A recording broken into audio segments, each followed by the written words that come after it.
तो आज भी बहुत सारे लोग अपने बल पर अपने पुराने स्वभाव से, पुराने आदम से छुटकारा पाना चाहते हैं, उसे छोड़ना चाहते हैं। और इसके लिए वे हर दिन, हर सप्ताह, हर वर्ष बहुत मेहनत करते हैं, लेकिन उनका छुटकारा नहीं होता है और अंत में वे थक जाते हैं, गिव अप कर देते हैं। आप जानते हैं, आप अपने बल पर अंत तक भी इससे छुटकारा नहीं पा पाएंगे।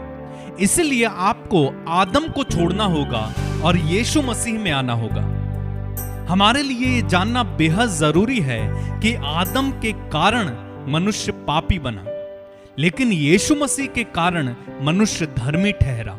आदम के एक पाप ने मृत्यु और निंदा को जन्म दिया और मृत्यु सब में फैल गई, लेकिन यीशु मसीह ने मृत्यु को हराया और हमें जीवन मिला, क्षमा मिली। आदम ने स्वर्ग में प्रवेश करने के अधिकार को खो दिया, लेकिन यीशु ने अपनी मृत्यु और पुनरुत्थान से हमारे लिए वो अधिकार फिर से प्राप्त किया। तो जब हम यीशु मसीह में आ जाते हैं तो हम अपने पुराने मनुष्यत्व से, उस पुराने स्वभाव से, उस पुराने आदम से छुटकारा पा लेते हैं और एक नई सृष्टि बन जाते हैं जो यीशु मसीह से उत्पन्न है। क्योंकि बाइबल कहती है कि हमारा पुराना स्वभाव उन्हीं के साथ क्रूस पर चढ़ाया जा चुका है।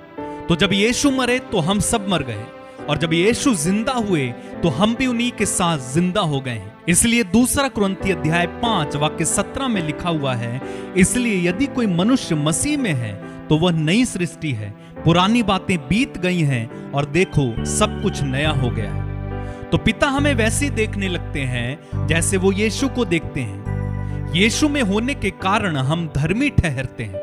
तो इसलिए हमें नई सृष्टि की तरह आचरण करना शुरू कर देना चाहिए। नई सृष्टि कैसे होती है?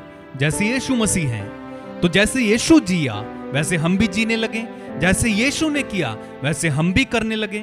इसलिए अपने मुंह से बार बार हम इस बात को बोलें, अंगीकार करें कि मैं ईश्वर की संतान हूं, मैं नई सृष्टि हूं, पुराना सब बीत गया है, सब बातें मेरे लिए नई हो गई हैं। मेरा पुराना स्वभाव यीशु के साथ क्रूस पर चढ़ाया जा चुका है।